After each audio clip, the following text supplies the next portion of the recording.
Questão número 3 do nosso material, ainda em geometria e hibridação, uma questão da OEMA 2014, segunda fase adaptada. O gelo seco corresponde ao dióxido de carbono no estado sólido. Suas aplicações são as mais variadas, desde efeitos especiais em shows à conservação de alimentos. Nesse último caso, seu uso é preferencialmente quando comparado com o gelo comum, que é a água no estado sólido.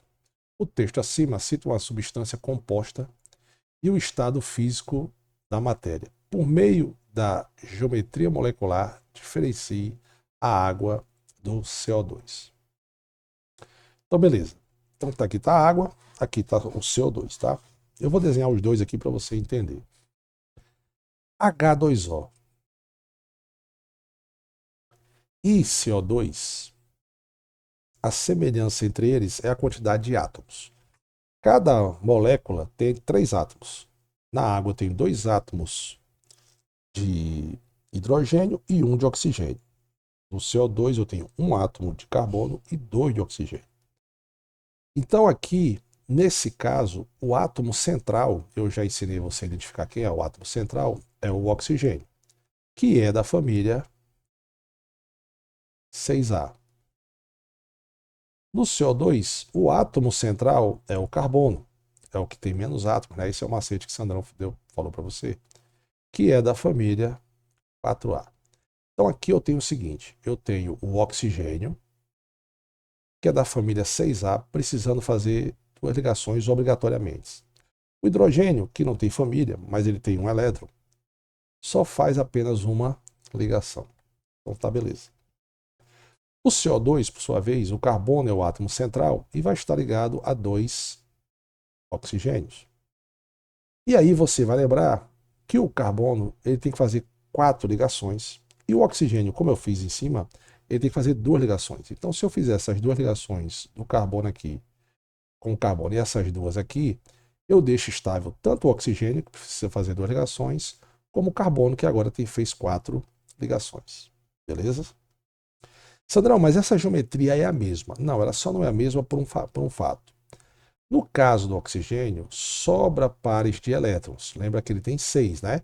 Então, 4, 5, 6. O que acontece com os pares de elétrons da lateral quando sobra pares de elétrons não ligantes? Isso aqui são pares de elétrons não ligantes.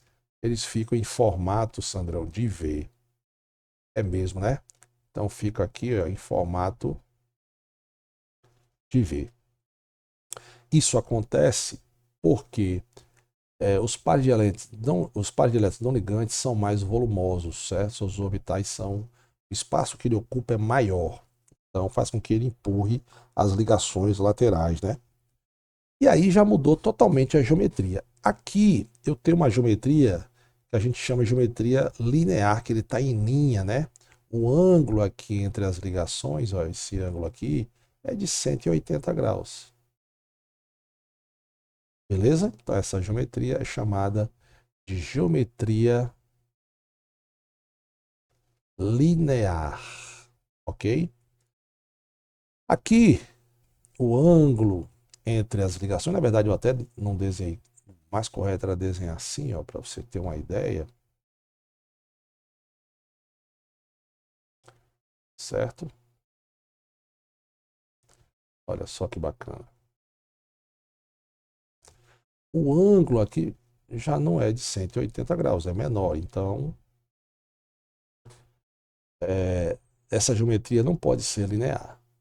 Ela é em um formato de V, por isso que a gente chama ele de geometria angular. Beleza?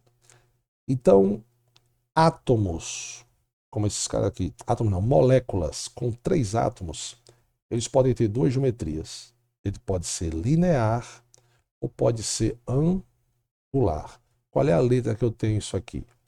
Água angular e CO2 linear, letra E.